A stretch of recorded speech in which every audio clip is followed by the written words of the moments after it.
వైఎస్ఆర్సీపీ పార్టీలో అంత పీత బుర్రనాయాళ్ళు, తెలివి తక్కువ నాయాళ్ళు వీళ్ళేనండి. వీళ్ళకే పదవులు ఇస్తారు. విషయం ఏంటంటే యదవులకే పదవులు అన్నట్టు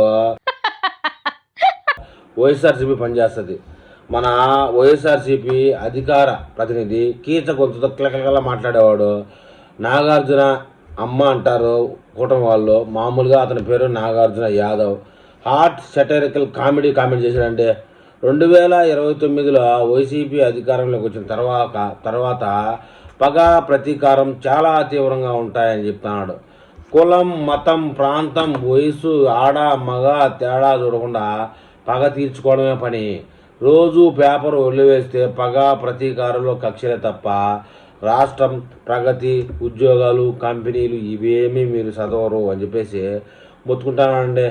మొత్తానికి వీడు చెప్పేదాన్ని బట్టి 2029లో వైసీపీని పాతి పెట్టాలని చూస్తున్నాడో లేకపోతే అధికారం తేవాలని చూస్తున్నాడో అది మీరే కామెంట్ చేయాలి. కానీ 2029 వైసీపీ అధికారం వచ్చిన తర్వాత చాలా దారుణంగా ప్రవర్తిస్తామని చెప్పి మాత్రం హెచ్చరిస్తున్నాడు.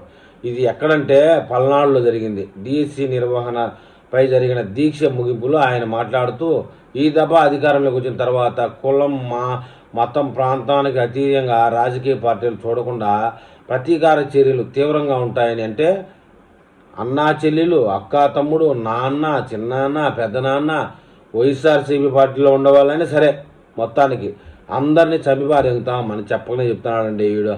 మరి వీడి కారణంగా ఏమన్నా వైసీపీ బాగుపడుతుందా, చెడిపోతుందా? వీడు అవసరమా పార్టీకి? ఆ వైఎస్ఆర్సీపీ పార్టీ నాయకులే ఆలోచన చేసుకోవాలి మరి. ఎందుకంటే ఈ విధంగా కక్ష సాధింపు చేసుకోవడానికి 2029లో గెలిచాల్సిన అవసరం లే. కక్ష సాధింపు చేసుకోవడానికి అదో మన పెద్దారెడ్డి నేడు కదా, నేను ఫ్యాక్షనిజం మొదలు పెడతానని అనధికారికంలో ఉండి కూడా ఫ్యాక్షనిజం చేయొచ్చు. అధికారంలోకి రావాల్సిన అవసరం లేదు. అయినా వీళ్ళు అధికారంలోకి వచ్చేది లేదు, చచ్చేది లేదు. అది మనందరికీ తెలిసిన విషయమే. అయితే ఇవాళ నాగార్జునమ్మ గారు మాట్లాడిన దానికి తెలుగు